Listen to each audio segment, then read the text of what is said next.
Hai, perkenalkan, nama saya Carlos Yombing, kelas 11 MIPA 2. Jadi pada kesempatan kali ini, saya akan menjelaskan materi tentang alat-alat pernapasan pada manusia dan fungsinya.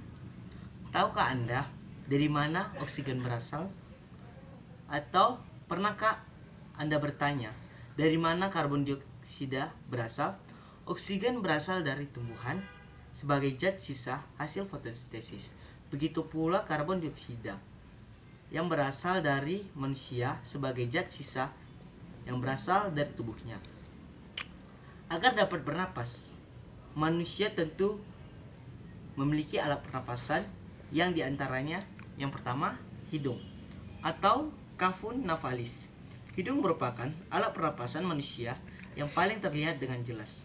Posisi hidung berada di luar dan ini merupakan alat pernapasan pertama yang dilalui udara. Yang kedua, faring atau tenggorokan, merupakan saluran perpanjangan dari hidung yang berpangkal pada laring. Tugas utama faring adalah sebagai saluran bagi keluar masuknya udara, yaitu oksigen dan karbon dioksida. Yang ketiga, laring atau pangkal tenggorokan. Laring adalah saluran pernapasan yang menuju trakea dan dikelilingi tulang rawan yang membentuk jakun. Fungsi utama laring mencegah benda asing masuk ke dalam saluran pernapasan atau trakea, fungsi menelan makanan, fungsi respirasi atau pernapasan, serta memproduksi suara. 4. Trakea atau batang tenggorokan. Trakea merupakan perpanjangan dari faring dan tersusun dari tulang rawan yang memanjang dari leher hingga rongga dada dengan panjang kurang lebih 10 cm. Trakea dilapisi oleh selaput lendir serta sel-sel bersila yang bertugas menahan kotoran dari udara hingga tidak menembus paru-paru. Yang kelima, bronkus. Paru-paru dan trakea dihubungkan oleh bronkus.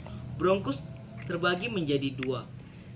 Yang pertama berada di paru-paru kanan dan yang satunya lagi berada di paru-paru kiri.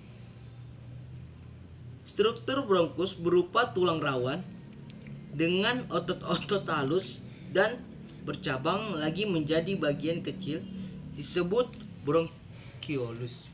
Yang keenam, pulmo atau paru-paru. Selain sebagai dari sistem respirasi, juga memiliki fungsi dalam sistem ekskresi, yaitu mengeluarkan karbon dioksida sebagai hasil metabolisme dalam tubuh serta mengeluarkan uap air.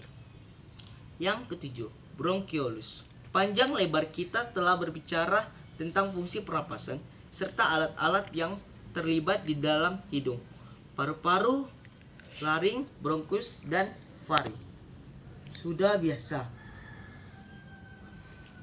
berbicara tentang bronkiolus, tentu tak bisa karena sering terlupakan sebagai bagian penting dari sistem pernapasan karena bentuknya yang kecil, sehingga bronkiolus sering terlibat dan pembahasannya tentang sistem pernapasan tapi dalam skala kecil dan tidak mendeteksi. Sekian dari penjelasan materi saya. Jika ada salah kata mohon dimaafkan. Sekian dan terima kasih.